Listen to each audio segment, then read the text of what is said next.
Last time, we encountered a scenario where Raditz and Goku inherited a gift from Bardock, the foresight that Bardock had, allowing him to see parts of the future. Unfortunately for Goku, when he hit his head, this made it more of a latent ability, but Raditz kept this ability all along. Now the two brothers are reunited, and Raditz seems to have a change of plans. Allowing his visions to guide him, he thinks that he and Goku together can actually do something special. But he's still not incredibly sure yet, nor is anyone else on Earth, not knowing if they could trust Raditz. We'll be seeing all that and more in this part 2 of What If Goku Had Bardock's Foresight.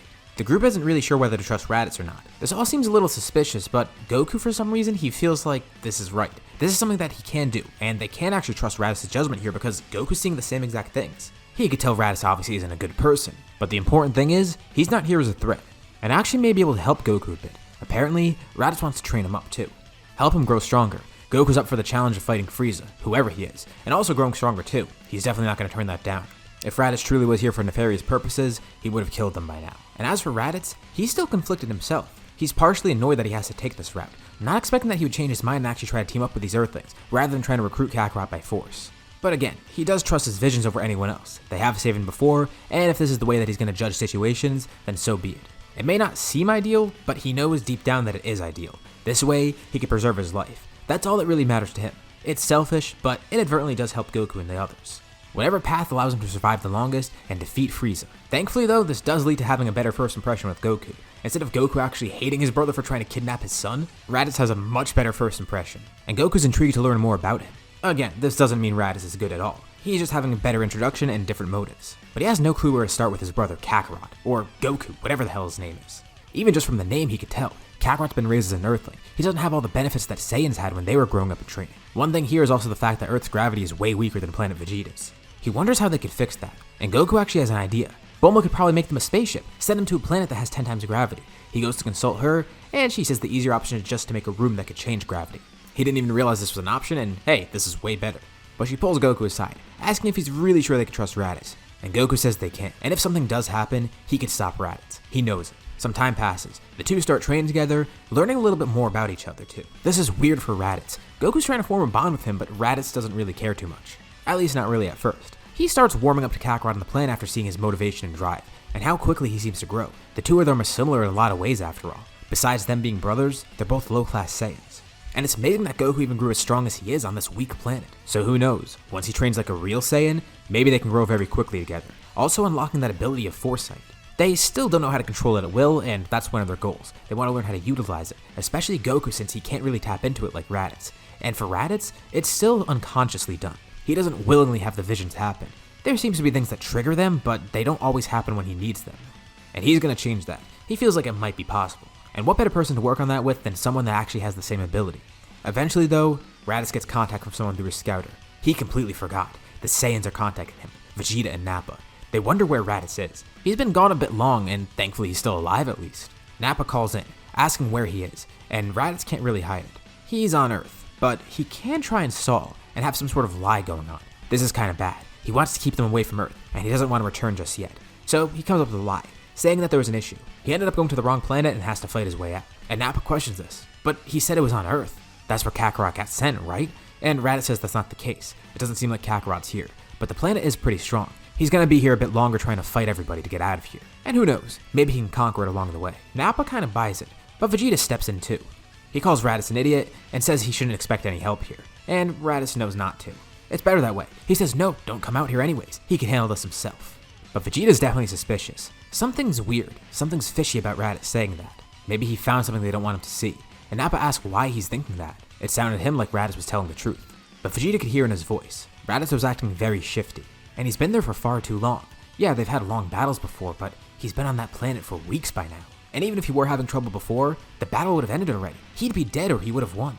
It's very strange to Vegeta. And he wonders what their next move should be. Well, maybe they could head to that planet too, actually. If Raditz is lying, well, they'll find out that way. And if he's telling the truth, they'll get in on the profits together when selling the planet. If the population is that strong, the planet might actually be pretty valuable.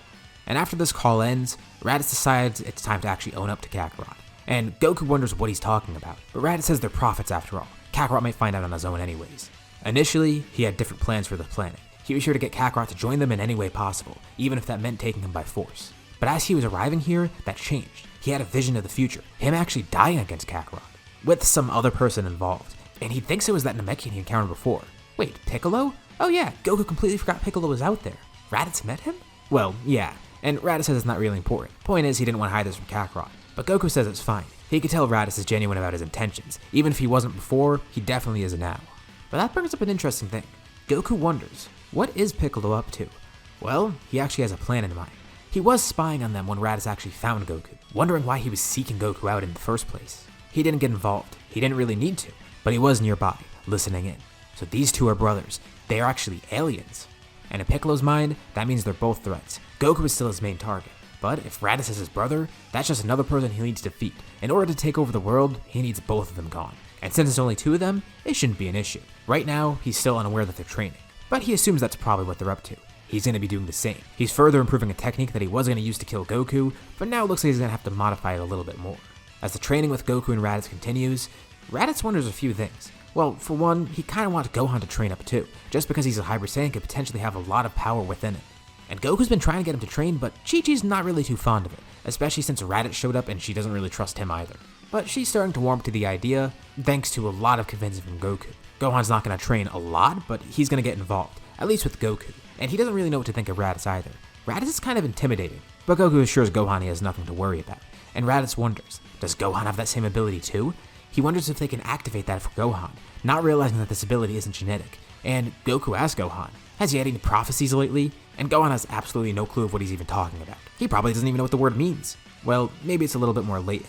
The two of them still don't know how this even came to be. And as for Raditz, he was already a few years old by the time Bardock died and he got this ability. So he assumes if Gohan has it, it might take a little bit longer to develop, especially if Kakarot had issues with it too. Either way though, it's good to train up his strength. But Raditz has a strange vision. He foresees Vegeta on Earth. Nappa's there too, and around the same time, Goku has a similar vision. They could see it. Nappa's there, sprawled out on the ground, and Vegeta's there too, battle damaged, missing his tail. But Raditz looks the same. He's also missing his tail, battle damaged. Goku is too. Immediately after, there's another vision. They see a great ape. Only very briefly though, and they see a giant crater nearby. The vision ends though, with the great ape flashing by very quickly. They can't even tell who it is. And that was pretty strange. Another time where they both had a similar vision around the same time. And Raditz says it's just like he thought. Vegeta didn't buy his excuse. The Saiyans might be coming here, and if they do so, they're probably going to arrive within the year. Well, change of plans. Before they go out to fight Frieza, they might have to face the Saiyans. And Goku asks if Raditz is really up for that. I mean, that's his crew after all. And Raditz is hesitant to say anything, but he says that he knows an alliance with Kakarot is more beneficial. They might not even have a choice. The Saiyans might be out here for blood. But at the same time, Raditz is thinking they could be useful in the fight against Frieza. He has to try to get them on their side somehow. But at the same time, he doesn't know if he can even tell Vegeta what's happening here. He'll try to recruit Kakarot by force. It'll ruin Raditz's plan. But Goku tells Raditz he's up for the challenge. And even if these Saiyans are tough, it shouldn't be an issue, especially with the great training they're doing. And Goku has a ton of help. He'll get his friends recruited too.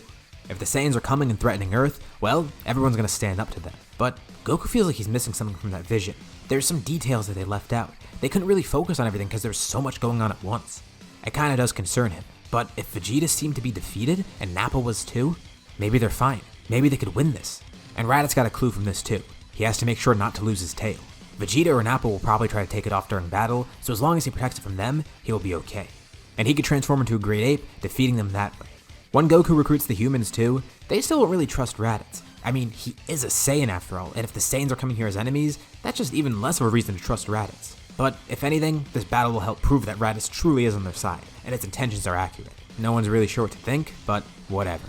Over the next year, more training ensues. Goku and Raditz continue gravity training. It takes a bit for them to get used to higher levels, and Raditz is a little bit ahead of Goku too because he's already used to 10 times gravity. But they do end up seeing a ton of growth, and the humans try and use the gravity room too, but they don't seem to be on that level yet. It's fine though, they have their own training. And after this time skip, the humans would probably be around where they were normally, since they're not really going to change their training too much. As for Raditz and Goku though, that's going to be very different. Goku takes a bit longer to get adjusted, but after adjusting to the gravity and going to higher levels, he actually reaches about 10,000 for his power. And Raditz was already adjusted to 10 times gravity, but has to slow down a bit since he is training with Kakarot. But he's able to get to a power of 15,000, something that's huge for him. He definitely surpassed Nappa, and he's almost on Vegeta's level. And as for Piccolo, well, no one knows what's going on with him, but he's definitely gotten stronger. He's purely focused on training himself here, unlike in the main story where he was focused on training Gohan during this arc. Piccolo has no clue of what's about to happen either, but he's ready to kill Raditz and Goku. Gohan would probably be significantly stronger too. Let's place him at around 3,000. They still don't really know his true power yet, But since he was training with Goku, Goku took a way different approach to training him than Piccolo did. So Gohan was actually more inviting of the training, glad to train with his father, and getting a little bit more knowledgeable about his uncle, even though he still is weirded out by him. But everyone's getting on better terms with Raditz. I mean, Goku's already vouching for him too, and he hasn't tried anything yet, so hey, they could probably trust him by now. He still definitely isn't good yet, but he may be heading down that path. Who really knows? The Saiyans eventually arrive, with everyone expecting that arrival, ready to face them. And Raditz and Goku already have a plan. They want to work as quickly as possible, blitzing them. Raditz is going to create an artificial moon, and he wants to make sure that Gohan doesn't transform too, so they make sure that he's not going to see that artificial moon. Raditz will create this right away, as Goku launches in towards Vegeta and Nappa, trying to remove their tails somehow, alongside the other humans. Don't waste any time, just go for it immediately. Vegeta says that he knew it. Of course Raditz betrayed them. What a joke. Why was he hiding from them? Was he plotting against them? And Raditz says it's not that. Well, why didn't he reveal what he was up to then? And Raditz tells him this is all part of his plan to defeat Frieza. He knows it'll work. He doesn't flat out say this, but his visions told him that this is the right way to go. He hasn't had any conflicting visions since, and he knows that he and Kakarot are going to face Frieza together. Vegeta laughs at this. Those two low-class Saiyans? They have no hope of facing Frieza. And Vegeta says that still doesn't explain why he was working against them. Why he lied to Vegeta and Nappa about where he was and what he was up to. And Raditz can't really explain either. He still doesn't want them knowing about the visions. He never really told them about it before, only really alluding to it. And he can't come up with a reason on the spot for why he didn't tell them, but he just knew that he couldn't. And Vegeta's pissed off at the fact that he's not getting an answer from Raditz. Alright then, he wants to fight? Then so be it. Raditz tries to stop Vegeta, trying to think of a way to explain this without giving it away. He doesn't want to kill Vegeta and Nappa, but he's definitely going to have to fight them. Vegeta's not giving him any option. Immediately, Raditz tries to create an artificial moon, as Goku jumps in, lunging at Vegeta, with the others rushing in towards Nappa, trying to stop him somehow. Vegeta faces off against Goku, protecting his tail, knowing exactly what Goku's trying to do, as Raditz stands nearby, transforming into a great ape. And Nappa faces all of the humans and Gohan at once, and they don't hold back at all. They use their full strength, collectively working together in order to defeat him. Their combined strength overcomes his, and they're able to knock Nappa unconscious. But Goku's unsuccessful. He holds Vegeta off, but Vegeta's able to protect his tail. Vegeta's stronger than he thought, but it's fine. Raditz was able to transform, and Vegeta still hasn't transformed yet. They may still have a shot. Nappa's already unconscious. This is working. Vegeta then charges Ki in his hand, swiping it towards everybody, knocking them all away, as he then looks up at the artificial moon himself. Raditz is already fully transformed, and he runs in towards Vegeta, trying to stomp on him, and his foot connects with the ground, but it's already too late. He catches Raditz's foot, starting to grow in size. He took a little bit of damage from that attack, but the transformation already started, so he didn't really take the full brunt of it. He stares down Raditz, roaring as he's ready to start fighting Raditz. The two great apes clash, and meanwhile, Vegeta knows that he has to protect his tail. He knows the others are going to try to go for it, trying to remove it so he's no longer transformed into a great ape. But this is going to be tough. He has to hold off Raditz, which really shouldn't be too hard, but it's the fact that he has to worry about everyone else, not knowing what they're up to. He's able to pull this off though. He has enough strength and speed to actually do so. But there's somebody that he's forgetting, as well as the others. They don't realize that there's somebody else there, watching over them. They're also focused on Vegeta, but at one point in the battle, Raditz senses a huge power surge nearby. It's not massive, not on his level, but it's still pretty strong, and growing stronger by the moment. Vegeta can't sense this. He can't sense power, and Raditz wonders what it is, but he's too distracted by Vegeta to look. But then he knows he needs to take action. He senses an attack. In the nick of time, he dodges. A beam flies right past him, but the beam hits Vegeta, piercing right through his arm. Raditz looks over. It's that Namekian. He's standing nearby on a cliff, ready to kill the Saiyans. Damn it, he nearly hit both apes. He was hoping to kill both of them with that one attack. He had them lined up perfectly. And Vegeta sees it too, angered that he was injured by this attack. He lunges towards Piccolo, but as he does, Raditz picks up Goku. Goku charges Ki in his hand, and Raditz flings Goku right at Vegeta. Just as Vegeta's fist is about to land on Piccolo, Goku swipes his arm down at Vegeta's tail, cutting it clean off, causing Vegeta to de-transform. And Raditz sees another opportunity. He tries to crush Vegeta, but just as he's about to do so, he feels a sharp pain in his tail. Piccolo attacked him as well. Goku yells out, calling Piccolo an idiot. Why did he have to get involved? And Goku sees now what he was forgetting. In that vision, this is the thing he overlooked. Piccolo getting involved. Piccolo's not working with them after all. He wants all the Saiyans dead, and that's exactly what's happening here. Obviously he saw Vegeta and Nappa as a threat, but Raditz and Goku are still in his sights. Vegeta weakly stands up, still ready to fight, and Piccolo then jumps in. Goku and Raditz have no idea of what to do. Piccolo tells them, the only one who will claim victory here is him. This is his planet to take over.